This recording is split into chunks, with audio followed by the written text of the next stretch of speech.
Welcome back friends to my YouTube channel the Himalayan Guru. Friends, आज हम discuss करने वाले हैं बैलेंसर के बारे में। जी हाँ, सही सुना आपने, बैलेंसर क्रिप्टो के बारे में आज हम डिस्कस करेंगे और साथ ही साथ इसके टोकन के बारे में भी आज आपको बताने वाला हूँ। और अच्छी खासी इसमें एंट्री ले सकते हैं। क्या आपका इसमें इन्वेस्टमेंट करना सही रहेगा, फ्यूचर इसका क्या होने वाला है, साथ ही साथ सिग्निफिकेंट एस्पेक्ट्स जो हैं इसके हम उस पर आज डिस्कस करेंगे। दोस्तों, वीडियो शुरू करने से पहले आप सबसे रिक्वेस्ट है कि अगर आप मेरे चैनल पे नए हैं तो इसे ज़रूर सब्सक्राइब कीजिएगा और साथ ही जो वीडियो है इसे आप अपने जितने भी फ्रेंड्स, कलीग्स, रिलेटिव्स हैं उनके साथ इसको ज़रूर शेयर कीजिएगा। क्योंकि आप जब इस वीडियो को आगे शेयर करेंगे तो जो क्रिप्टो में इंटरेस्टेड रखते हैं लोग, जिनको क्रिप्टो के बारे में लगाव है, थोड़ा जिनको नॉलेज है, वो इसको अच्छे तरीके से समझ पाएगा और वो काफ़ी हद तक अपना क्रिप्टो पोर्टफोलियो यहाँ से स्ट्रॉन्ग कर सकता है, उसमें उसको फ़ायदा बना सकता है। सो बैलेंसर क्रिप्टो है क्या दोस्तों? आपके जहन में ये बात आ रही होगी कि ये हमने सुना तो है, वजीर पे भी ये काफ़ी लिस्ट हो चुका है, बहुत सारे ऐसे एक्सचेंजेस है जहाँ पे आपको ये मिल जाएगा। व्हाट इज बैलेंसर, जिसको हम BAL भी कहते हैं? Balancer is a software running on Ethereum that seeks to incentivize a distributed network of computers to operate an exchange where users can buy and sell any crypto currency. Wazir आपने देखा है दोस्तों, Binance भी आपने देखा हुआ है। उसी प्रकार से ये एक ऐसा सॉफ्टवेयर बनाया गया है जो इथेरियम पे चलता है, जिसमें जो भी डिस्ट्रीब्यूटेड नेटवर्क्स हैं कंप्यूटर्स के, उन्हें ऑपरेट करता है एक एक्सचेंज पे, जहां पे जो भी यूजर्स है वो कोई भी क्रिप्टो करेंसी खरीद सकता है या बेच सकता है। सीधे सीधे सरल शब्दों में कहूं तो जैसे आप एक्सचेंज पे कुछ भी खरीद सकते हैं, कोई भी क्रिप्टो करेंसी बेच सकते हैं, उसी प्रकार से ये भी एक ऐसा सॉफ्टवेयर है जो इथेरियम पे चलता है, जिसपे आप क्रिप्टो करेंसी का लेन देन कर सकते हैं। An emerging DeFi protocol, decentralized finance protocol, Balancer uses a combination of crypto assets to provide this service, enabling trading without a financial intermediary like an exchange। लेकिन एक बात यहाँ पे ध्यान देने योग्य है, सिंपल शब्दों में बताता हूँ दोस्तों आपको, ये एक डिसेंट्रलाइज्ड फिनांस है, यानी कि ये वजीर और बिनांस की तरह काम नहीं करता है। ज़रूर आप यहाँ पे बाय कर सकते हैं, सेल कर सकते हैं, लेकिन यहाँ पे आपको जो है इस सर्विस को लेने के लिए आपको किसी भी फाइनेंशियल इंटरमीडियरी की ज़रूरत नहीं पड़ने वाली है। फाइनेंशियल इंटरमीडियरी की मतलब जैसे कोई एक्सचेंज होता है, उसकी आपको यहाँ पे ज़रूरत नहीं पड़ने वाली है। पैनकेक स्वैप आपने सुना होगा, उसी किस्म का यहाँ पे भी काम करता है। It might help to think about Balancer as a kind of index fund where user creates fund based on the crypto currencies in their portfolio. यानी कि जिस यूजर के पोर्टफोलियो में जितनी क्रिप्टो करेंसीज होंगी उसके बेस पे वहां पे वो फंड क्रिएट कर सकता है। These funds are known as Balancer pools and any user wishing to provide liquidity to a pool can do by simply depositing an asset in them. पता है और ये कब क्रिएट हुआ था? Balancer began as a research project at a software consulting firm called Block Science in 2018, founded by Fernando Martinelli and Mike McDonald. यानी कि 2018 में इसको बना लिया गया था। अब how does balancer work? Balancer यहाँ पे दो टाइप से वर्क करता है। First is self balancing index fund होता है और दूसरा होता है बैलेंसर पूल। तो मैं आपको दोनों समझाता हूँ सरल शब्दों में। जो सेल्फ बैलेंसिंग इंडेक्स फंड है, यहाँ पे Balancer uses custom program called smart contract to ensure each pool retains the correct proportion of assets even as the prices of individual coins in the pools might vary. यानी कि एक pool है जहाँ पे custom contract है, यानी custom smart contract है, जहाँ पे बहुत सारे एसेट्स आपको मिलेंगे जिनकी प्रोपोर्शन, जिनकी जो स्थिति होगी वो एकदम सामान्य होगी, बराबर होगी। लेकिन वहाँ पे जो प्राइसेस होते हैं उन इंडिविजुअल कॉइन्स के, वो ज़रूर अलग हो सकते हैं। यानी कि यहाँ पे इस पर्टिकुलर पूल में आपको जितने एसेट्स मिलेंगे वो करेक्ट प्रोपोर्शन में तो होंगे, लेकिन उनके प्राइस अलग हो सकते हैं। For example, a Balancer pool might start off with 25% Ethereum, 25% Dai and 50% Lend. अब इन तीनों क्रिप्टोज में जहां पे 25% ETH बोल रहा है, 25% डाई बोल रहा है, 50% लेंड बोल रहा है, एट द सेम पॉइंट अगर लेंड डबल होता है, जैसे मान लीजिए लेंड का जो प्राइस है वो डबल होगा, तो the pool automatically reduces the amount of Lend it hold so that it can retain 50% of the pool value. यानी कि सिस्टम ऑटोमेटिकली, वो जो पूल है उसको ऑटोमेटिकली वहां पे 50% लेस कर देगा। यानी कि जब लेंड का प्राइस इस पूल पे 50% से 100% हो जाता है, तभी जो पूल है इसको ऑटोमेटिकली 50% जो उसका माइनस कर देगा और उसको फिर 50% पे ही छोड़ देगा, तो उसकी वैल्यू जो है वो remains the same which is 50%।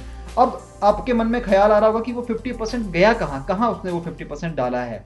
यहाँ पे ये बात है कि Balancer smart contract make them available to traders looking to buy Lend as prices go up. यानी कि जो ट्रेडर उस वक्त लैंड को खरीदना चाहते हैं, लैंड क्रिप्टो को जो खरीदना चाहते हैं, उस वक्त जब उसका प्राइस अप गया रहेगा तो वो वहां 50% जाने वाले हैं। Of note, liquidity providers still earn fees while their index funds get rebalance, यानी कि लिक्विडिटी प्रोवाइडर्स यहाँ पे फिर भी फीस अर्न कर रहे हैं, वो फीस से पैसा कमा रहे हैं जब तक उनका इंडेक्स फंड जो है वो बैलेंस हो रहा है, यानी कि जब वो रीबैलेंस उसको किया जा रहा है वहां से उनको फीस मिल रही है। Compare to traditional index fund where investor pay fees for the rebalancing services, यानी कि जो ट्रेडिशनल इंडेक्स फंड्स होते हैं वहां पे इन्वेस्टर्स को रीबैलेंसिंग सर्विसेज के लिए फीस पे करनी पड़ती है। सेकंड ऑप्शन है दोस्तों बैलेंसर पूल्स।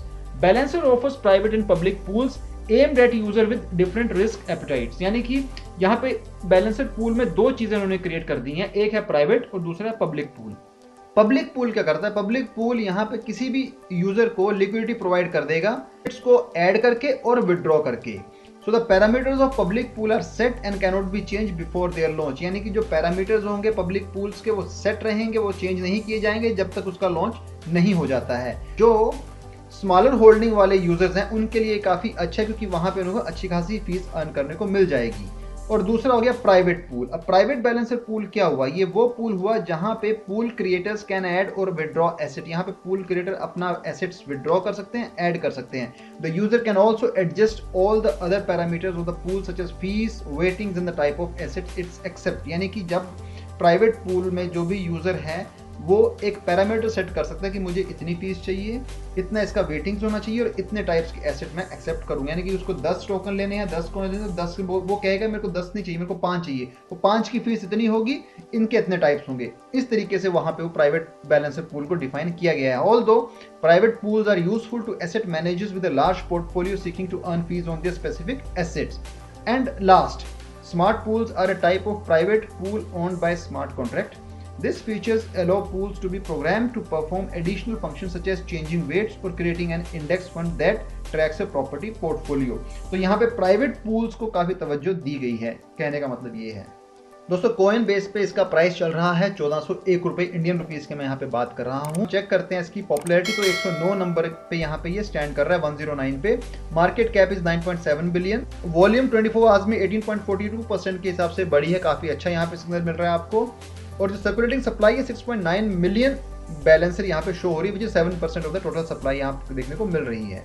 दोस्तों ये बैलेंसर का होम पेज है, उनका ऑफिशियल वेब पेज है ये। यहाँ पे देखेंगे तो यहाँ पे उन्होंने अपने कुछ यहाँ पे डेटा शेयर किया हुआ है, which is trading volume on the 7 days is 716 million है। टोटल फीस अर्न 72.3 मिलियन दिखा रहा है। टोटल लिक्विडिटी जो है 3.4 बिलियन यूएस डॉलर दिखा रहा है। लिक्विडिटी प्रोवाइडर्स 17.5 थाउजेंड यहाँ शो कर रहा है आपका। और ये बता भी रहे हैं कि portfolio that generate yields and rebalance automatically, यानी कि ऑटोमेटिकली ये रीबैलेंस करने की यहाँ बात कर रहे हैं, जैसा कि मैंने आपको बताया है प्राइवेट पूल और पब्लिक पूल की, जो मैंने अभी थोड़ी देर पहले आपको यहाँ पे समझाया है। So this way they balance 50 ETH 50 BTC है, 80 बैलेंस है तो 20 ETH है। तो इस तरीके से ये बैलेंस करते हैं अपने पोर्टफोलियो को, and user can rebalance the portfolio as well. Decentralized trade at optimal prices, यानी कि Balancer enables efficient trading by pooling crowdsourced liquidity from invested portfolio and using its smart order route to find traders the best available price. Exchange any combination of ERC20 token permissionlessly with ease. Intelligent prices, MEV protection, gas optimization and subsidies. These are the some features of Balancer Crypto. तो builders हैं उनके लिए यहाँ पर क्या है, a protocol for programmable liquidity, यानी कि आबे हो गया आपका, उसके बाद ओशियन है, उसके बाद आपके और भी दूसरे यहाँ पे क्रिप्टो इन्होंने दे के रखे हुए हैं। The balancer protocol is a core building block of DeFi infrastructure, a unique financial primitive and permissionless development platform. Balancer is the most flexible and versatile automated market maker which is AMM जिसे कहा जाता है, giving developers unprecedented customisability where custom tokens weight and swap fees. Liquidity pools can operate on any price curve. Asset manager reutilize dormant liquidity which is to be done, यानी कि वो भी आने वाला है। So this is the live chart of balancer token, BL जिसे कहा जाता है। अगर हम देखेंगे तो उसका करंट प्राइस जो भी चल रहा है which is somewhere around 1523.90 के हिसाब से आपको यहाँ पे दिख जाएगा। लेकिन अभी ये एक इस ट्रेंड पे चल रहा है जो ट्रेंड अभी बहुत नीचे आपको देखने को मिल रहा है, क्योंकि अगर हम देखेंगे कुछ लोगों ने यहाँ पे इन्वेस्टमेंट करके रखी है, कुछ ने यहाँ पे इन्वेस्टमेंट किया हुआ है और कुछ ने कुछ काफी कम पॉइंट्स पे एंट्री ली हुई है। अब नुकसान उन लोगों के लिए है जिन्होंने एक पर्टिकुलर लेवल पे इन्वेस्ट करके जो बैठे हुए हैं, जैसे मान लीजिए जिन्होंने यहाँ पे इन्वेस्ट किया है और यहाँ पे इन्वेस्ट किया है, तो काफी नुकसान में आपको देखने को मिल जाएगा। लेकिन जिन लोगों ने काफी अच्छे से, अगर मैं बात करता हूँ इस लेवल पे, और इस लेवल पे जो उन्होंने इन्वेस्ट किया, इस लेवल इन्वेस्ट किया या इस पे किया है, वो ऑलरेडी काफ़ी अच्छे पॉइंट पे। लेकिन जिन लोगों ने यहाँ पे इन्वेस्ट किया है ऑलरेडी उन्होंने अपना प्रॉफिट बुक करके वो निकल चुके होंगे। गलती यहाँ पे हुई है जिन लोगों ने यहाँ पे इन्वेस्ट कर दिया है। यहाँ पर कुछ लोगों ने यहाँ पे इन्वेस्ट किया है तो उनके लिए काफ़ी अभी नुकसान हुआ है, लॉस में है वो लोग। आप लोगों के लिए सिंपल रूल यहाँ फॉलो होता है कि इसको आपने होल्ड करना है अपने क्रिप्टो पोर्टफोलियो में, और आपने इसे होल्ड करना है तब तक के लिए जब तक कि आपको लगता है कि जो ये अपने रेजिस्टेंस लेवल को तोड़ता हुआ आगे ना जाए, क्योंकि यहाँ से जब ये ऊपर को उठेगा तब इसके पास मल्टीपल रेजिस्टेंस लेवल आपको मिलेंगे। यानी कि इसे ब्रेक करना इन लेवल को इतना इजी तो नहीं है, लेकिन हाँ जो इसने अपना ATH क्रिएट किया था मई जून के बीच में, वहाँ पे ये पहुंच सकता है, लेकिन it will take certain amount of time. तो आपको थोड़ा धैर्य बना के रखना है, होल्ड करना है। लेकिन अब कुछ लोग हैं जो चाहते हैं कि इसमें एंट्री लेना चाहते हैं, उन्हें लगता है कि यहाँ पे प्रोस्पेक्ट काफ़ी अच्छे हैं, स्कोप काफ़ी अच्छी है, सो उनके लिए एंट्री पॉइंट तो दोस्तों यहाँ पे क्लियर बन ही रहा है। मैं बता देता हूँ आपको कि कुछ एंट्री पॉइंट्स आपके लिए मैं बता रहा हूँ, वहाँ पे अगर आप एंट्री लेते हैं तो आपके लिए काफ़ी फायदेमंद होगा। पहली एंट्री तो आपको करंट प्राइस पे मिल जाती है। अब कुछ कहते हैं कि हमने इस प्राइस पे हमने नहीं लेना है। Again you have an option कि इसके पास एक सपोर्ट लेवल बनता है 1314 के करीब, फिर उसके बाद एक सपोर्ट लेवल बनता है 1008 के करीब। अब ये दो जो आपको लाइंस के बीच में जो एरिया दिख रहा है, जैसे ही मार्केट में हल्का सा चेंजेस देखने को मिलता है तो आप यहाँ पर भी इन्वेस्ट कर सकते हैं। लेकिन जो पैटर्न शो हो रहा है ये साइडवेज पैटर्न बन रहा है। साइडवेज पैटर्न बनने का मतलब क्या होता है दोस्तों? साइडवेज पैटर्न बनने का मतलब ये होता है कि यहाँ से अभी ये अपवर्ड मूवमेंट ही जाने वाला है, इसमें आपको अच्छी खासी मूवमेंट अभी देखने को मिलेगी। तो अगर आपने इन्वेस्ट करना है तो आप यहाँ पे बिट्स एंड बिट्स में इन्वेस्ट कर सकते हैं, ताकि आपको अगर कल कोई नीचे भी आता है तो आपके पास एक अपॉर्चुनिटी बनती है, वहाँ पर थोड़ा सा इन्वेस्ट करके अपने प्रॉफिट को अच्छे स्ट्रॉन्ग मेंटेन कर सकते हो अपने क्रिप्टो पोर्टफोलियो में। तो यहाँ के लिए आपको सबसे अच्छी एडवाइस यही रहेगी, प्लीज आप यहाँ बिट्स एंड बिट्स में इन्वेस्ट कीजिए। और अगर आपने एक हाई लेवल पे लगा के आप फंस चुके हैं तो आपके लिए सिर्फ होल्ड करने का ही एक अच्छा ऑप्शन है। उसके अलावा आप इसमें नुकसान में बेच के मत जाइएगा दोस्तों। बहुत सारे इंडियन इन्वेस्टर्स ऐसे, मैं आपको बताना चाहता हूँ क्लियरली, जो इन्वेस्ट कर तो देते हैं जब मार्केट काफ़ी अच्छी होती है, ग्रीन कैंडल्स आ रहे होते हैं, मार्केट काफ़ी फ्लरिश हो रही होती है, फल फूल रही होती है, उस टाइम पे लोग इन्वेस्ट करके फंस जाते हैं। क्योंकि वही लोग हैं, मोस्ट ऑफ द इंडियंस यही गलती करते हैं, वो हाई लेवल पे बाय कर लेते हैं, इस लेवल पे बाय कर लेते हैं, जब यहाँ पहुंचते तो बेच देते हैं। यहाँ बाय किया, यहाँ पहुंचा, बेच दिया, यहाँ बाय किया, यहाँ पहुंचा, बेच दी। यही गलती करके फंस रहे हैं और इसी चक्कर में बहुत जितने भी दूसरी कंट्रीज के लोग यहाँ फायदा कमा रहे हैं, क्योंकि उन्हें पता है ट्रेडिंग कैसे करनी है। हमारे यहाँ अभी तक लोगों को नहीं समझ में आ रहा ट्रेडिंग कैसे करनी है। वन ऑफ द रीजन कि आपको हमेशा वो वेट करना है जब आपने एक पर्टिकुलर पॉइंट पे बाय किया। जैसे आपने यहाँ पे बाय कर लिया है, अब आपको दिख रहा है कि अभी आप प्रॉफिट में तो हैं, तो आप यहाँ पे भी एग्जिट कर सकते हैं। लेकिन अगर आप चाहते हैं कि नहीं, मैंने मान के रखा कि मैं 2 साल से टच नहीं करूंगा, विच मीन्स कि ऊपर जाके आपको अच्छा खासा प्रॉफिट यहाँ पे देने वाला है, उतना आपके पास होल्डिंग पावर होनी चाहिए, उतना पेशेंस लेवल आपके पास होना चाहिए, जो इंडियंस में बहुत कम है। क्योंकि यहाँ पे अभी क्रिप्टो नया है, उनको रेगुलेट करने की अभी बारी है। तो जैसे ही गवर्नमेंट की ओर से अच्छा खासा डिसीजन आएगा, आपको यहाँ पे काफ़ी अच्छा एक इंडियन क्रिप्टो इन्वेस्टर्स आपको मिलने वाले हैं, जो कि अभी बहुत धीरे धीरे ऐड हो रहे हैं। कुछ सारे लोग तो अभी लॉस में भी हैं। तो ऐसा नहीं है, मार्केट जब 60 लाख क्रॉस करके अभी फिर 30 और 40 लाख के बीच में घूम रही है, इसका मतलब काफ़ी लोगों का यहाँ पे नुकसान हुआ है। तो दोस्तों घबराने की बात नहीं, यहाँ पे आपने एक एंट्री आप यहाँ पे इजीली ले सकते हो। आपको यहाँ एंट्री नहीं लेनी तो आप 1314 के करीब यानी कि 1300 के करीब आपको एक एंट्री यहाँ मिल जाएगी। उसके बाद एक एंट्री आपको 1000 के करीब यहाँ मिलेगी। 2 एंट्रीज आपके पास यहाँ पड़ी हैं, आप यहाँ से भी एंट्री ले सकते हो अगर ये कल को ये डिप डाउन होता है तो। मेरे हिसाब से साइडवेज मूवमेंट है, डिप डाउन अभी नहीं होने वाला। लेकिन हाँ, आपने यहाँ पे बिट्स एंड बिट्स में एंट्री लेके आप अपना फ्यूचर स्ट्रॉन्ग कर सकते हो। 6 मंथ से लेके 1 साल के अंदर अंदर अगर आपने लॉन्ग टर्म होल्ड करना है, उसके लिए आपके लिए बेस्ट ऑप्शन है ये। काफी अच्छा आपको यहाँ पे प्रॉफिट देगा, क्योंकि जैसे मैं बात करता हूँ डिसेंट्रलाइज की, जब डिसेंट्रलाइजेशन की बात होती है तो यहाँ पे काफ़ी अच्छा प्रोस्पेक्ट है। क्योंकि जो भी नया टोकन या कॉइन जब भी रिलीज होता है, उसे जब मार्केट में लॉन्च किया जाता है तो सबसे पहले कोशिश उनकी यही रहती है कि वो उसको डेक्स पे डालें, which is decentralize exchange. Centralize exchange पे जाना कोई इतनी जल्दी पसंद नहीं करता है।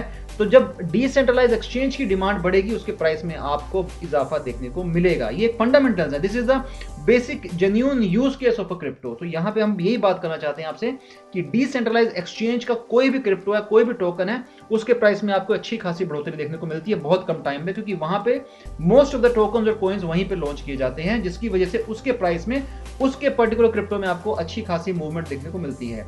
तो दोस्तों this was regarding balance crypto और बैलेंस टोकन, जिसे हम कहते हैं BL टोकन। आई होप आपको वीडियो पसंद आया होगा। अगर वीडियो पसंद आया होगा तो लाइक शेयर सब्सक्राइब जरूर कीजिएगा। Thanks for your support, bye.